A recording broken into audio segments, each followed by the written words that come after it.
5. As bem-aventuranças, fruto dos bons pensamentos. A escada da vida bem-aventurada. Para vermos isto com clareza, consideremos que obras é necessário fazer para que o próprio Cristo nos declare bem-aventurados. E se elas não dependerão todas destes pensamentos? Quem são aqueles que o único verdadeiramente bem-aventurado considera bem-aventurados? Os pobres em espírito, os que choram, os mansos, os que têm fome e sede de justiça, os misericordiosos, os puros de coração, os construtores da paz, os que sofrem perseguições e todo o género de tribulações por ardente amor a Cristo. Mateus 5, 3 a 13. Estes são os que alcançam a vida bem-aventurada.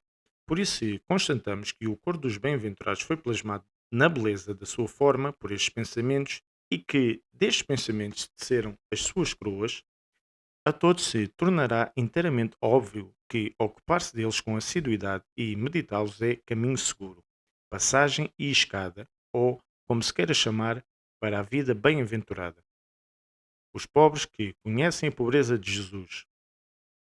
Por exemplo, a pobreza em espírito, Mateus 5,3, ou, como diz Paulo, ninguém tem em si uma opinião superior à que deve ter, mas uma opinião moderada, Romanos 12,3. De quem pode ser senão dos que conhecem a pobreza de Jesus? Sendo ele o Senhor, assumiu a natureza e o modo de viver dos servos. Filipenses 2,6. Sendo Deus, fez-se carne. João 1,14. Aquele que nos faz ricos escolheu a pobreza. 2 Coríntios 8,9. O Rei da Glória. Salmo 22, 8, 10. Sofreu ignomínia. O libertador do género humano deixou-se prender por cadeias, aceitou a sentença dos transgressores da lei, aquele que veio para cumprir a lei. Mateus 5,17. Ele, a quem o Pai entregou todo o julgamento. João 5,22. Suportou juízes complacentes para com a multidão enlouquecida, ávida de matar. Mateus 27, 14 a 16.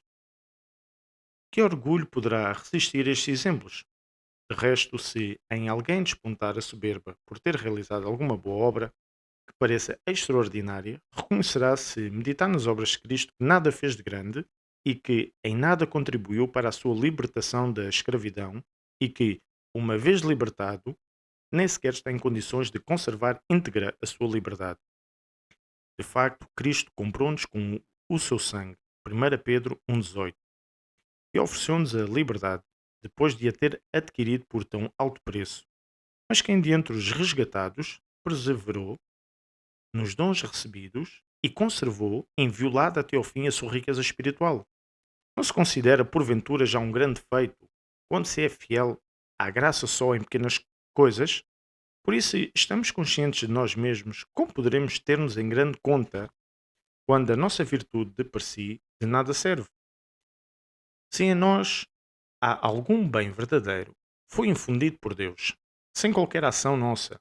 Aliás, somos tão exíguos que nem sequer sabemos qual cofre inanimado guardar em segurança tal riqueza infundida em nós do exterior. Não podemos de modo algum orgulhar-nos de nós mesmos. Depois da nova criação e da fusão no crisol das águas batismais, depois de haver participado na mesa cheia de fogo, os mais sábios entre os homens são ainda tão débeis na virtude que têm de recorrer continuamente à sagrada mesa e ao sangue purificador e à força que vem do alto, se não quiserem acabar na extrema malvadez. Isto são claras as testemunhas os que, depois de se terem claramente exposto a todo o género de trabalhos para o bem e a virtude, chegaram mais tarde a cometer todos os crimes. Os ascetas que se retiraram para os montes fugindo como da peste de todo o alvoroço da vida comum para se dedicarem só a Deus.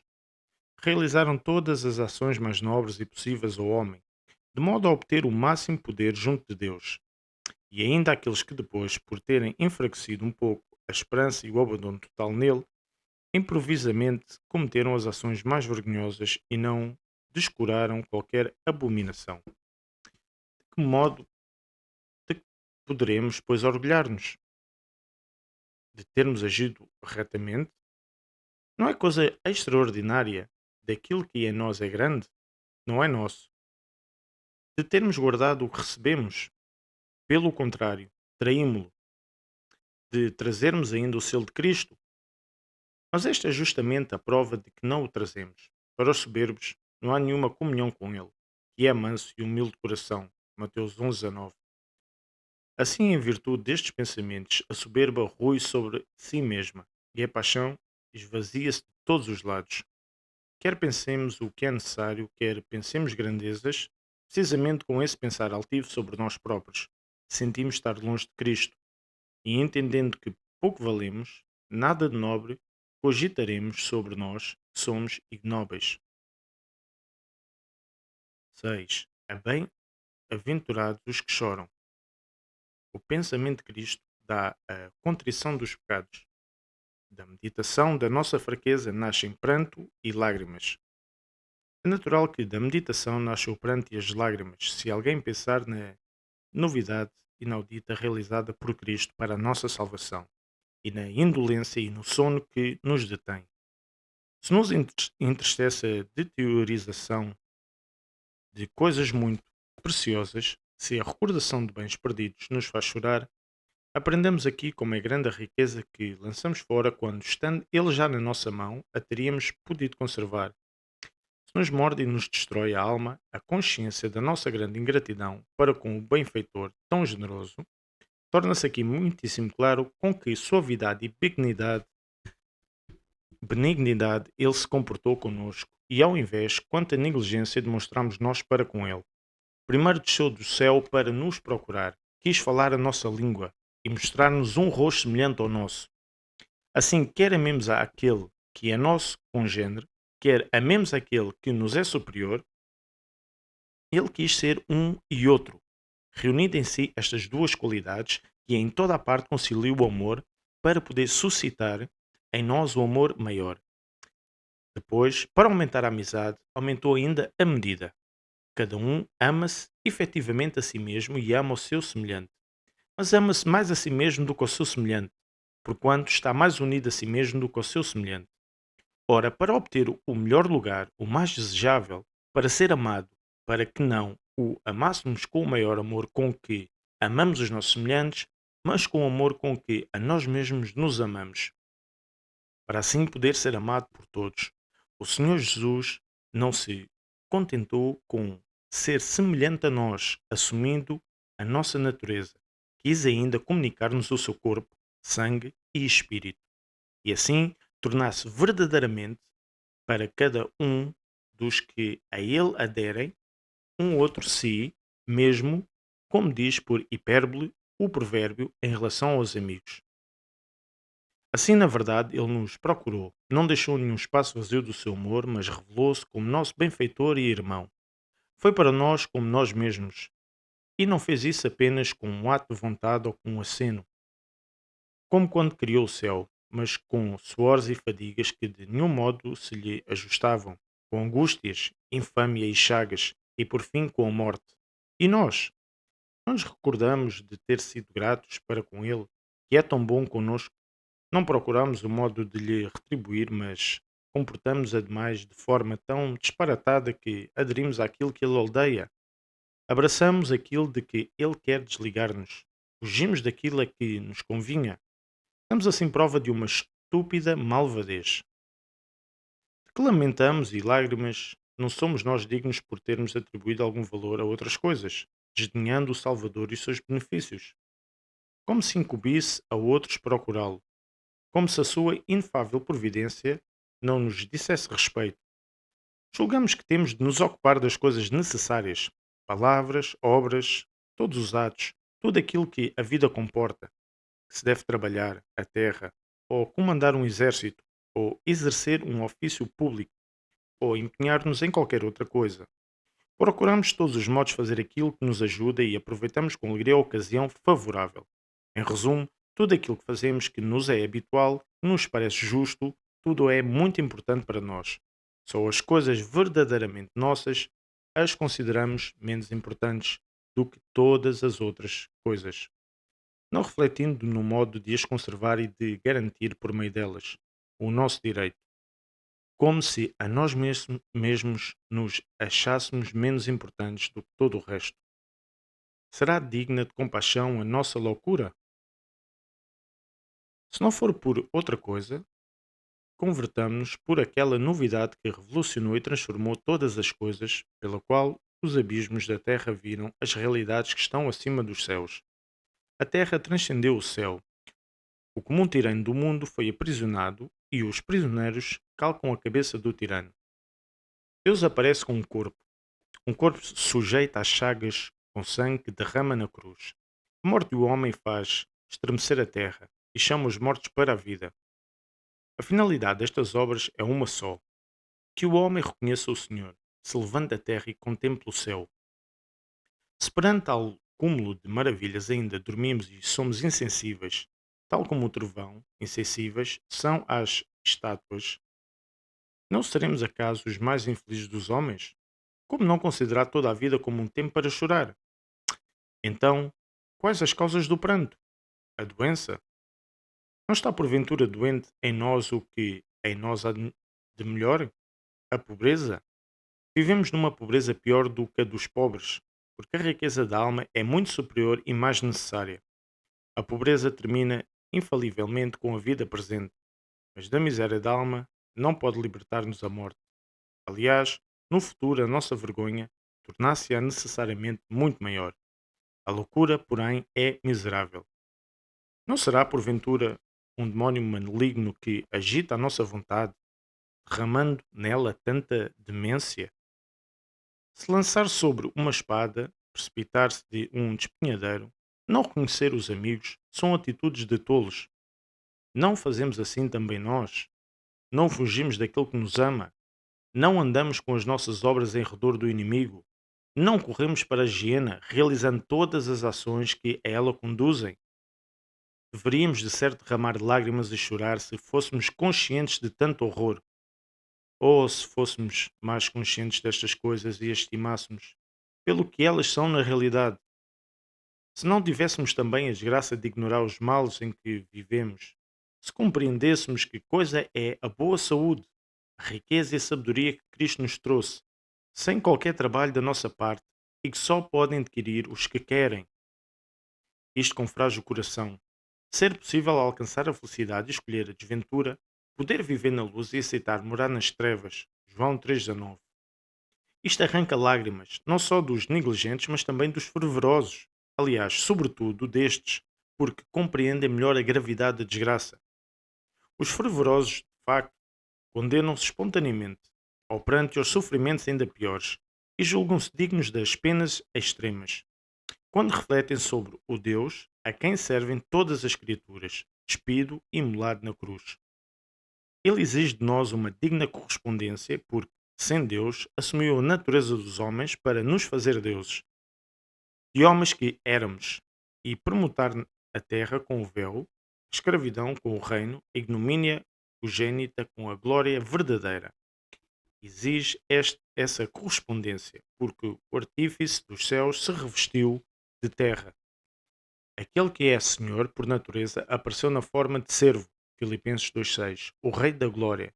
Salmos 23,7. Suportou a cruz, desprezando a sua ignomínia. Hebreus 12,2. 7. Bem-aventurados os mansos. O pensamento da mansidão de Jesus torna-nos mansos.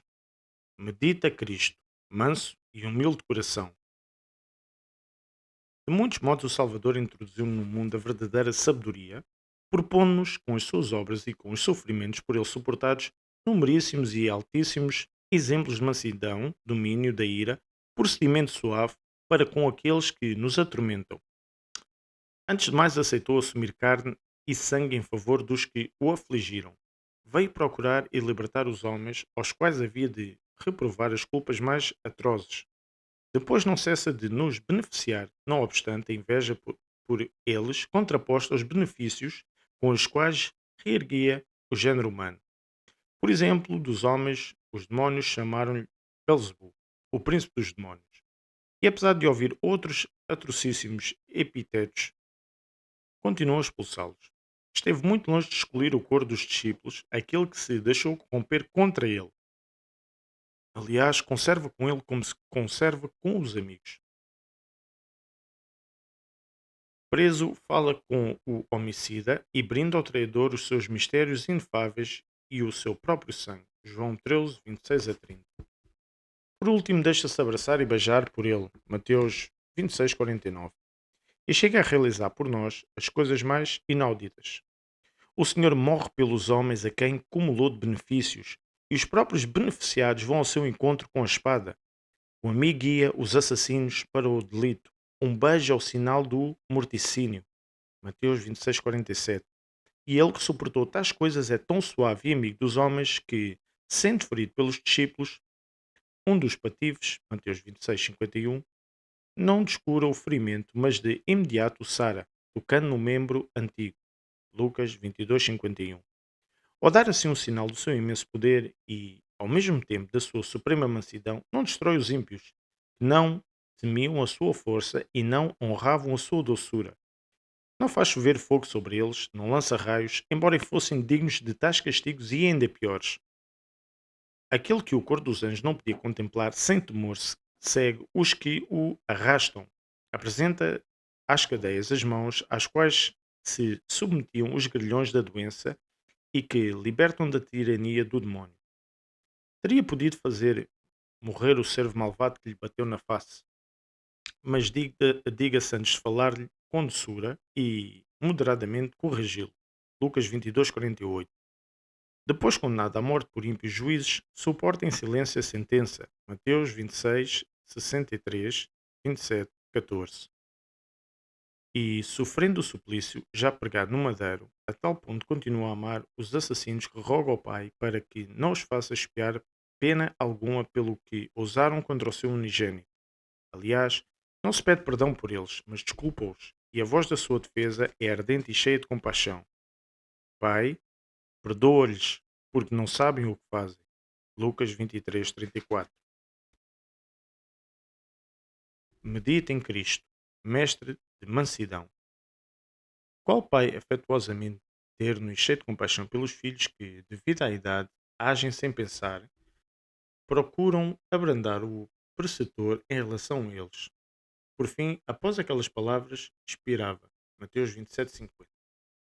Em seguida, depois da sua ressurreição, quando se tratou de fazer participar na festa os seus amigos íntimos, os que lhe tinham permanecido fiéis, não conserva qualquer memória da fuga com que o tinham abandonado em pleno perigo, mas convoca os discípulos indicando o lugar onde o poderiam encontrar. Mateus 28, 7. Invisível, já reunidos com ele, não fazem qualquer alusão à fuga. Aliás, na presença deles, parece que de tal não se recorda e também não lembra que todos tinham aspirado a participar na sua morte e nos seus extremos sofrimentos. Mateus 26, 35. Quanto ainda não presentes, mas só futuros, nem sequer lhes poderia suportar a vista. Aliás, dá-lhes a paz e o Espírito Santo e outros dons semelhantes, e depois confie-lhes o cuidado de todo o orbe, constituindo os príncipes sobre toda a terra. Fez isto a todo o coro dos apóstolos, mas que reservava ele para o seu corifeu, o qual antes lhe protestara tantas vezes o amor ardente e em seguida lhe renegou o afeto. Não menciona a renegação e, além disso, não recorda os pactos com que ele garantia acompanhar o mestre na morte. Pactos que, de imediato, num curto espaço de tempo, transgrediu. Mas foi só a ele que enviou os mensageiros da ressurreição. A seguir, prestada tal honra, dirige-se a ele em afetuoso colóquio e interroga-o acerca do seu amor, se este é maior nele do que nos outros. Pedro responde-lhe que o ama. Jesus, depois de ter ouvido a mesma resposta, eu te amo, pergunta-lhe mais uma vez se o ama. João 21,15. E segundo me parece, não teria deixado de repetidamente o interrogar se Pedro não tivesse recusado responder. Entristecido porque aquele que conhece todas as coisas precisava agora de muitas palavras para saber se era amado, sem dúvida Jesus não age assim porque não reconhece o amigo ou porque finge não o reconhecer, o que equivaleria a enganar-se ou a enganar. Nenhuma nem outra coisa se ajusta à pura verdade. Ele quer antes demonstrar que não conservou recordação das antigas afirmações violadas. De outro modo não teria novamente perguntado. pretende, ademais, reacender o amor de Pedro, que quase ocorria o risco de se extinguir. De facto, fazer tais perguntas e suscitar tais respostas pode reforçar a amizade mais do que qualquer outra coisa. E recordar a amizade, falar dela, não só a intensifica quando já existe, mas pode até fazê-la nascer quando não existe. Fiquemos por aqui.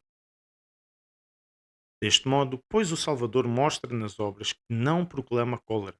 Para ele, como mestre legislador, que há de mais importante do que a mansidão. Isto não aceitará a oração e o sacrifício se, cheios de ira, oramos, ofereceremos o sacrifício, o que não concederá o perdão dos pecados, o dom universal que do céu a todos veio trazer, se estivermos irados uns com os outros, mesmo se fizermos tudo para o obter, derramando rios de suores e lágrimas, mesmo se entregarmos o nosso corpo à espada e ao fogo. Tanto aprecia ele a mansidão. Os que refletem sobre a sua vida hão de necessariamente ter um coração manso para com aqueles que os ofendem. Ele próprio declara: Se me conhecesseis, saberíeis quanta mansidão há em mim, e também o vosso coração se aplacaria. Aprendei de mim que sou manso e humilde de coração, e encontrareis repouso para as vossas almas. Mateus 11:29. De outro modo ainda, é a mansidão fruto da meditação sobre Cristo. Quem vive imerso nestes pensamentos necessariamente é invadido pelo amor à Santa Mesa. Como não é lícito aceder a esta retendo a memória das ofensas, deverá resistir a todo o sentimento de ira, preservar a alma pura e isenta do ódio. Este sangue derramado desde o princípio para a reconciliação não pode tolerar quem é escravo da ira e do furor. Se na verdade Cristo clamou ao Pai pelos homicidas, não acusou os culpados diante dele, como aconteceu com o sangue de Abel, mas pediu vingança com o sangue de Abel contra o irmão. Antes, os absolveu. O grito do assassinado obteve o perdão para os assassinos. 8. Bem-aventurados os que têm fome e sede de justiça. Bem-aventurados os misericordiosos. Medita na justiça de Cristo condenado, a única e a todos dá o devido. São obras da justiça mais do que todos os que vivem com estes pensamentos. Nele, neles transparece que o Senhor do mundo honrou a justiça a ponto de se encontrar com os servos e os condenados, com os assassinados e os mortos, para todos dar o devido. Ao Pai a glória e a obediência que de há muito lhe convinham, mas que ninguém lhe podia prestar. Ao tirano as cadeias, o desprezo e a vergonha, destruindo o seu iníquo principado, expulsando nós o usurpador e debelando-o com o julgamento e a justiça. Ter compaixão, tomar parte na dor dos que sofrem, considerar como um mal próprio das desventuras dos outros, onde se pode ir buscar tais sentimentos senão estes pensamentos? Neles nos vemos, de facto, indignos de misericórdia e, no entanto, para lá toda a expectativa, tornados objeto de misericórdia. Consideremos o cativeiro, a servidão, as cadeias, o furor daquele que nos reduziu a escravos. Vejamos como não havia limite para os nossos males, mas sempre experimentaríamos a maldade e a crueldade do tirano, a nossa absoluta impotência e a inexistência de quem pudesse dar-nos a mão. Pensemos além disso que ao tirano era permitido fazer contra nós tudo o que quisesse e que éramos arrastados por ele, tal como os escravos vendidos são arrastados pelo comprador. Não havia nenhuma consolação para os nossos terríveis males, nenhum remédio, nem da nossa parte, nem da parte dos outros, nem a partir de cima, nem dos nossos semelhantes. Aliás, a todos era impossível trazer ajuda ao género humano. Mas por que falo de remédio, quando nem sequer era viável recordar-nos do médico e invocá-lo? Encara também tua justiça, participando na dor do mundo e sendo misericordioso. Estando nós mergulhados em tanta infelicidade, não foi, pois, um mensageiro ou um anjo, mas o próprio Senhor, aquele que contra nós nos revoltamos, a quem ofendemos com as nossas transgressões, que de nós se compadeceu, uma misericórdia inconcebível, que não pode ser expressa por palavras para além de toda e qualquer proporção. Não quis para nós apenas a libertação dos males, não se limitou a ter por sua a nossa dor, mas fez seus e transferiu para si as nossas mágoas, assentando a parecer ele próprio como miserável, a fim de nos tornarmos bem-aventurados. Por isso, nos dias da sua carne, Hebreus 5:7, como diz Paulo, apareceu a muitos digno de piedade e foi objeto de compaixão, morrendo de morte injusta. Batiam no peito e lamentavam-se chorando por ele. Lucas 23:27. Enquanto era conduzido à morte. Não só mostravam pena por ele as testemunhas oculares, mas já Isaías, vendo-o de longe, não suportou a visão sem chorar e deixar escapar um lamento cheio de compaixão, qual pranto por um morto. Vimo-lo sem distinção, nem beleza para atrair o nosso olhar, nem aspecto agradável que possa cativar-nos. Isaías 53:2. Disforme no seu semelhante entre os filhos dos homens. Quem se poderá igualar a esta compaixão? Ele não participa só com o pensamento e o desejo, mas realmente nos sofrimentos dos infelizes. Não se contenta com ser mediador para as nossas desventuras, mas toma tudo sobre si e morre a nossa morte. Que outros motivos além deste nos poderiam impelir à misericórdia com os nossos semelhantes? De resto, se ter sofrido anteriormente alguma contrariedade, nos torna compassivos para com que os que padecem dos mesmos males e nos leva a ter por nossas as suas desgraças. Haverá porventura um mal que não tínhamos sofrido? A expulsão da nossa verdadeira pária, a miséria, a doença, a mais infeliz escravidão, a extrema loucura, e de tudo isto fomos libertos pelas entranhas de misericórdia do nosso Deus. Lucas 1,78. Também nós, pois, devemos ser misericordiosos.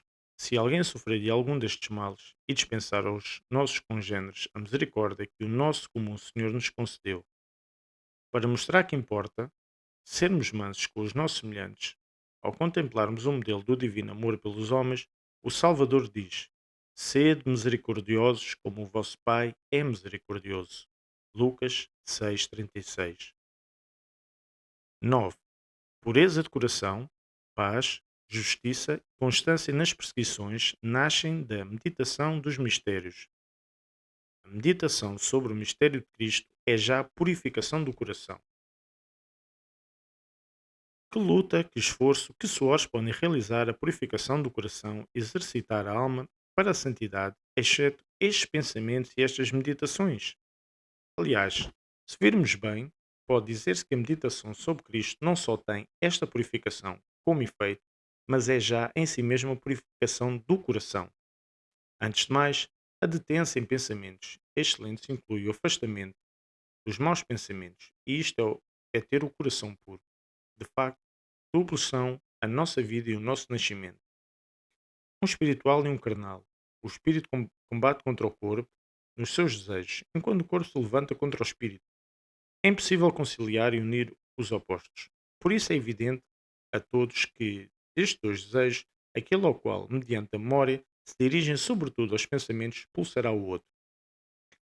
Ora, assim como a memória do nascimento e da vida carnal e a posterior aplicação da mente infundem em nós o desejo malévolo e a contaminação subsequente, assim também, se a alma for invadida pela memória contínua do nascimento batismal, do alimento apropriado a tal nascimento e dos outros mistérios da vida nova, é natural que o nosso desejo se transfira da terra para o céu.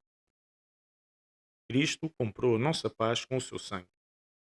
Se Cristo é a nossa paz, ele fez de judeus e gregos um só povo, derrubando o muro da inimizade na própria carne. Efésios 2,14.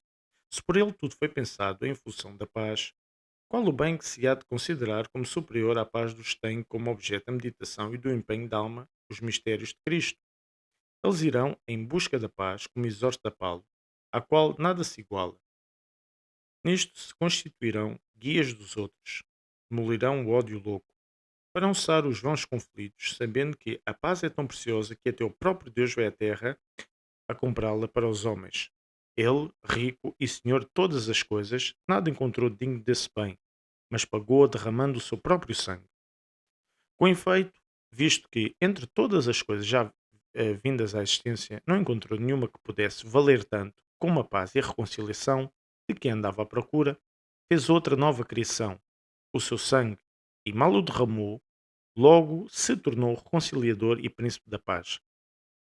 Por isso, para orientar bem o que é seu, os adoradores deste sangue não podem atribuir-se outro dever exceto o de serem artífices de reconciliação e de paz entre os homens, o nosso caminho para a justiça perfeita. Só no agir do Salvador nos é dado ver quão grande bem é a absoluta justiça, ou seja, a virtude e a beleza que lhe está associada. Só ele de facto exibe uma pureza perfeitamente livre de contrários. Não cometeu pecado algum, e o príncipe deste mundo, tendo vindo examiná-lo com os olhos maldosos, nada encontrou de o acusar, a alma divina, ou censurar a sua beleza. Por isso, quem medita sobre a vida de Cristo, sem mais nada fazer ou inventar, conceberá evidentemente amor por Cristo e pela virtude. Poderá assim conhecer a beleza do Salvador e da virtude e amá-la quando a tiver, já que o conhecimento suscita o amor em toda a parte. Deste modo, foi Eva seduzida pelo fruto da árvore proibida. Viu que era bela à vista e bom para comer, diz a Escritura. Gênesis 3:6. Quer assim, quem assim é prisioneiro do amor de Cristo e da virtude, suporta, por este amor também as perseguições, se necessário, com alegria empreende a fuga. Deixa que lhe lancem as maiores injúrias, porque para ele estão preparados nos céus os melhores e mais belos prémios. O amor dos combatentes pelo juiz da partida faz também que acreditem nele em relação aos prémios que ainda não veem e tenham como certas no presente as esperanças futuras. Assim, a contínua reflexão e meditação sobre Cristo tornam aqueles que a praticam modestos, conscientes da humana fragilidade e capazes de chorar, mansos, justos, amigos dos homens, castos, artífices da paz e da reconciliação. Enfim, imbuídos de tão grande amor por Cristo e pela virtude que não só suportam ser insultados por causa dele, mas até se regozijam e exultam nas perseguições. Em resumo, tens pensamentos por humana fruição dos melhores bens que nos tornam felizes. É possível assim conservar a vontade no bem, tornar a alma bela como é devido, defender a riqueza obtida nos mistérios e não rasgar nem sujar a veste real. 10. O homem criado por Cristo deve tender para ele com todo o seu ser. Também a razão serve Cristo. Tal como é próprio da natureza humana ter inteligência e servir-se da razão, assim também se há de crer que é obra do pensamento a consideração dos mistérios de Cristo. Tanto mais que só Jesus é um modelo para o qual devemos olhar os homens, quer pelo seu agir pessoal, quer por ser guia dos outros. Jesus, princípio, centro e fim, indicou aos homens a verdadeira justiça para a sua conduta privada e pública. Jesus é o prémio e a coroa que hão de receber os combatentes.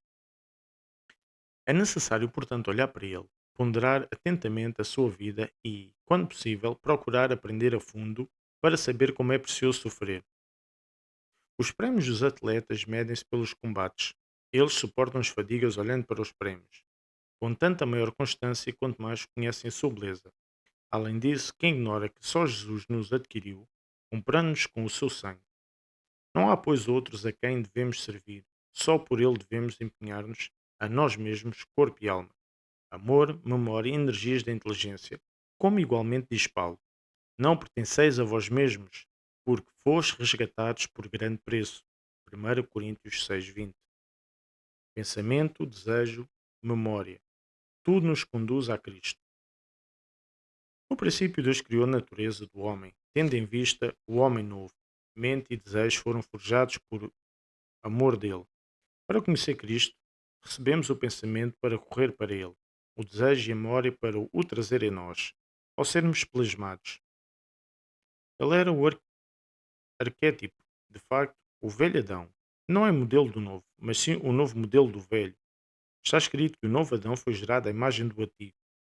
Mas isso disse a propósito da corrupção que teve início neste último, e que o novo Adão herdou para, com os seus remédios, destruir a enfermidade da nossa natureza, a fim de que, como diz Paulo, o que é mortal em nós seja absorvido pela vida. 2 Coríntios 5:4. O velho Adão pode ser olhado como arquétipo para nós, que o reconhecemos como o primeiro em relação à natureza. Mas para aquele que tem diante dos olhos todas as coisas antes de existirem, primeiro Adão é tão só uma cópia do segundo. Foi modelado segundo a ideia e a imagem deste, mas não perseverou. Ou melhor, foi atraído para aquela imagem, mas nunca alcançou. Por isso o primeiro Adão recebeu a lei, mas o segundo é que a cumpriu. Ao primeiro foi pedida obediência, mas o segundo é que obedeceu até à morte e morte na cruz.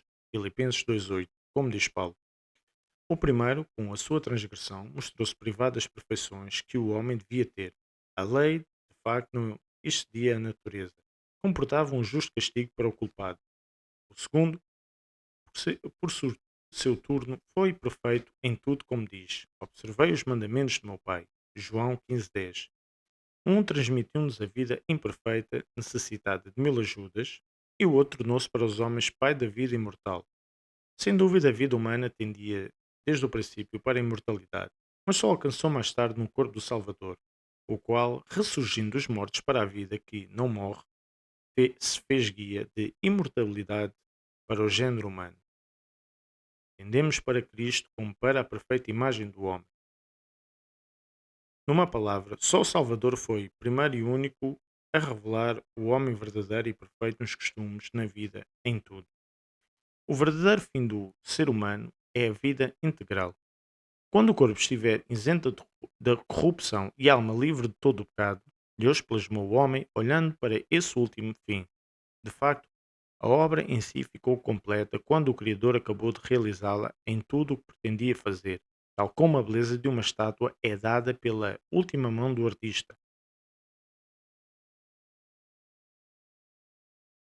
O primeiro Adão esteve muito longe de ser perfeito, mas o segundo foi perfeito em tudo e comunicou aos homens a sua perfeição. Configurou consigo todo o género humano. Como não havemos então de crer que as realidades segundas são os modelos das primeiras e que o novo Adão é o arquétipo, enquanto o antigo é dele extraído? Seria de todo absurdo pensar que o mais perfeito pode tender para o menos perfeito, que o pior se propõe como modelo do melhor, que os cegos conduzem os que veem, mas não é muito acertado admirarmos se as realidades menos perfeitas surgem no tempo. Importa antes achar conveniente que as realidades perfeitas sejam o princípio das imperfeitas. Ao refletirmos sobre um facto, muitos seres vivos e não vivos, destinados ao uso do homem, foram formados antes do homem. E o homem apareceu na Terra como último de todos, embora sendo a medida de todos. Fiquemos por aqui. Não tendemos para Cristo só porque Ele é divino, mas também porque é a plenitude do humano que procuramos alcançar. Por todos estes motivos, o homem tende para Cristo com a sua natureza, com a sua vontade, com os seus pensamentos, não só pela divindade de Cristo, que é o fim de todas as coisas, mas também pela sua humanidade. Em Cristo, o amor do homem encontra repouso. Cristo é a delícia dos seus pensamentos. Amar ou pensar qualquer coisa que não seja Ele significa subtrair-se ao único e necessário, desviar-se das propensões insípidas originariamente na nossa natureza. 11. A recordação de Cristo é reavivada pela invocação contínua do seu nome. A oração contínua. Para que a nossa meditação esteja sempre virada para Ele e possamos perseverar a cada instante neste empenho, invoquemos sem cessar, a todas as horas, como o objeto dos nossos pensamentos. Não há necessidade de qualquer preparativo para a oração, nem de lugares especiais, nem de gritos para o invocar, porque não há lugar onde Ele não esteja já presente e unido a nós, mas está próximo daqueles que o procuram do que o seu coração. Importa, pois, crer firmemente que nos sobrevirá o que tivermos pedido nas nossas orações, e não duvidar porque somos maus, mas ter confiança porque aquilo que é invocado é bom para com os ingratos e os maus. Lucas 6,35. Em vez de desprezar as orações dos servos que o ofenderam, ele próprio veio à terra antecipadamente para os chamar, quando ainda não o invocavam e não contavam com ele. Diz, de facto, eu vim chamar os pecadores. Mateus 9,13. Como se comportará o Senhor que, sem o querermos, nos procurou quando o invocamos? Se nos amou quando era odiado, poderá porventura rejeitar agora o nosso amor? Assim elucida Paulo. Se quando éramos inimigos fomos reconciliados com Deus pela morte do seu Filho, muito mais agora que somos reconciliados, seremos salvos pela sua vida. Romanos 5,10. A única coisa a pedir na oração é que Ele se compadeça de nós.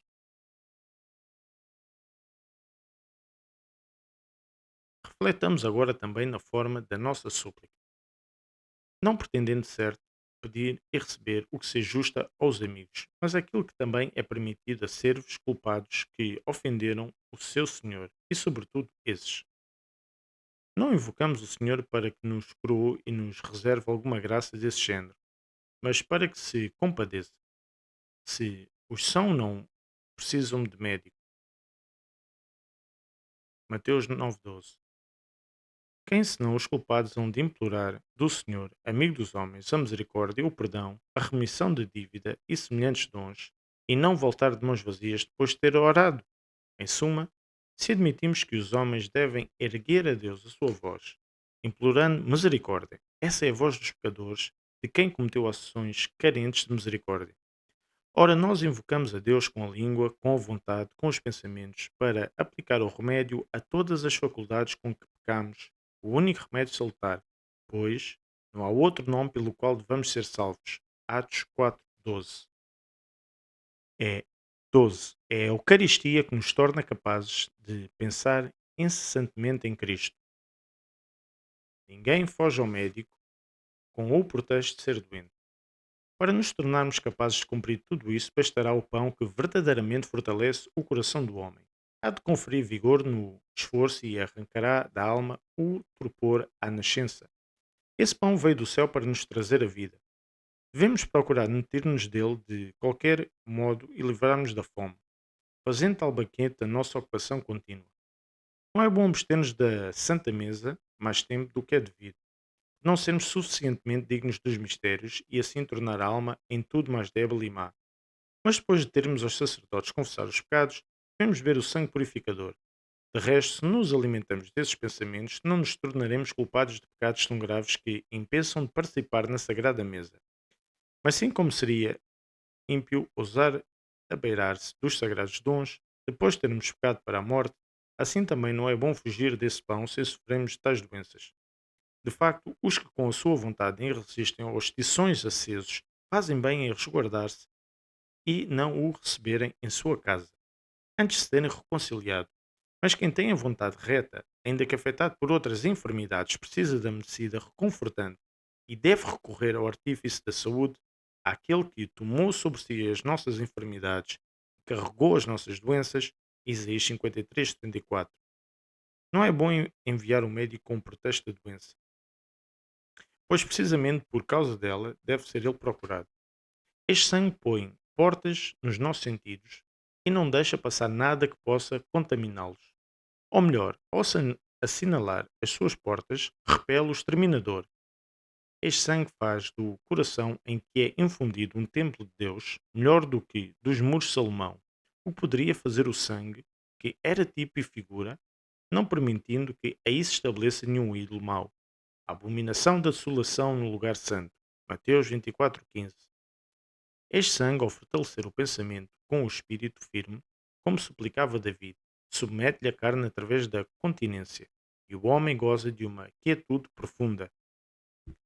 Só Cristo nos introduz nos mistérios. Só Ele é os mistérios. Mas porquê prolongar o discurso à volta do mistério se já antes mencionámos amplamente os efeitos que produz nos iniciados? Se assim estivermos unidos a Cristo no sacramento, na oração, na meditação, nos pensamentos, exercitaremos a alma em toda a virtude. Conservaremos, como ordena Paulo, o depósito que nos foi confiado e guardaremos a graça infundida em nós pelos mistérios. Só Ele, de facto, nos inicia nos mistérios e é os mistérios, também só Ele, preserva em nós o dom que nos fez e nos dispõe a perseverar naquilo que recebemos. Porque diz: sem mim nada podeis fazer. João 15:5.